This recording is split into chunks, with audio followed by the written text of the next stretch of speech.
Hi, in a series of videos we have been discussing a over b of c over d, a fraction of a fraction. We now extend the definition to the following scenario. Suppose a and b are whole numbers and b is not equal to 0.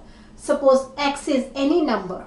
We would now like to talk about a over b of x. So x may or may not be a fraction. X is just any number. That means any point on the number line. So we extend the definition as follows and look for the similarity in definition.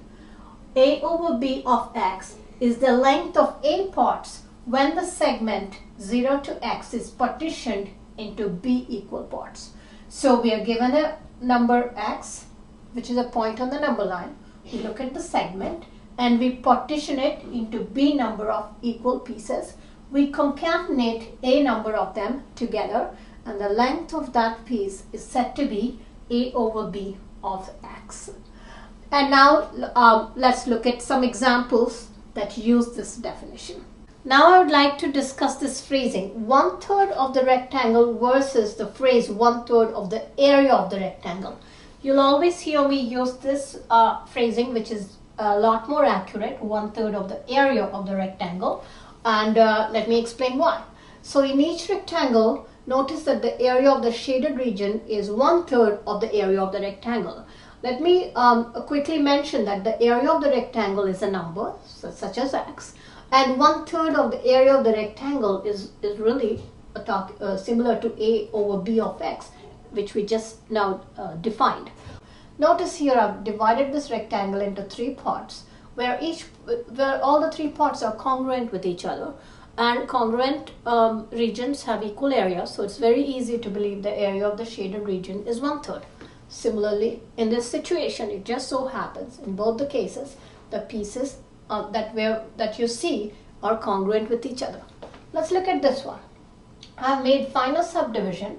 Now I view the rectangle as consisting of 6 congruent pieces, and if I'm looking at I'm looking to shade a region in such a way that its area is 1/3 of the total area. That means I can match up any 2 pieces together and create my region. So here we claim that this region's area is 1/3 of the total rectangle, and you see why. Notice that each of these pieces are congruent, so all of the pieces have equal area. 6 of them make up the total.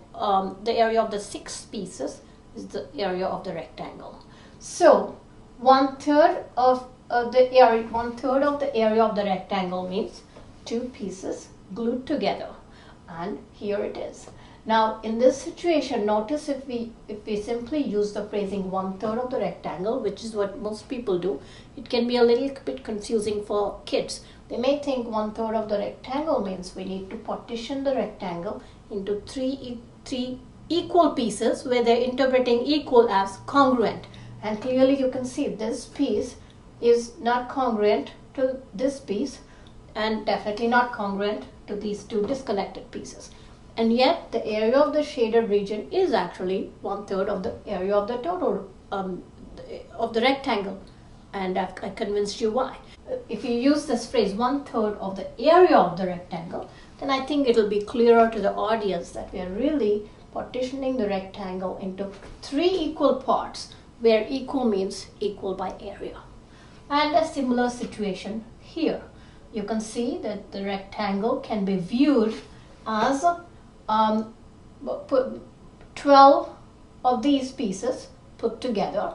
So when we're looking to shade a region that's 1/3 of the area of the rectangle, we can piece together any 4 of them, and this is how I have pieced them together.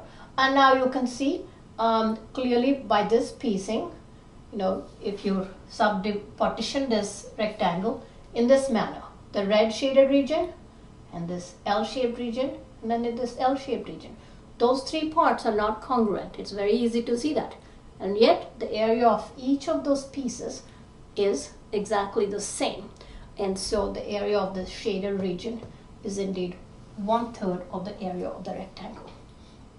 So keep that in mind. and I encourage you to use this phrasing. Always 1/3 of the area of the figure, whatever that might be. Keep the word area in your phrasing. Thank you.